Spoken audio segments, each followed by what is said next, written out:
Operation Kagar చివరి దశకు చేరింది. మార్చి 31 నాటికి మావోయిస్టు ఉద్యమాన్ని తుదముట్టడిస్తామన్న కేంద్ర ప్రభుత్వ ప్రకటన నిజమవుతోంది. కగార్ రెండవ దఫా ఆపరేషన్ కూడా ఫలితమిస్తోంది. మావోయిస్టు పార్టీకి మరో భారీ ఎదురుదెబ్బ తగిలింది.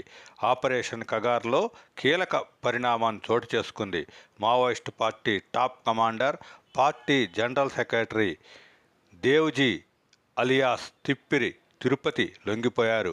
కేంద్ర కమిటీ సభ్యుడు రాజిరెడ్డితో సహా 16 మందితో కలిసి ఆయన తెలంగాణ ఎస్ఐబి ముందు లొంగిపోయారు. మార్చి 31 నాటికి నక్సలిజాన్ని అంతం చేస్తామన్న కేంద్రం దేవ్, రాజిరెడ్డి టార్గెట్గా ఇటీవల ఆపరేషన్ కగార్ 2 చేపట్టింది. ఈ క్రమంలోనే వారిద్దరూ తాజాగా లొంగిపోయారు.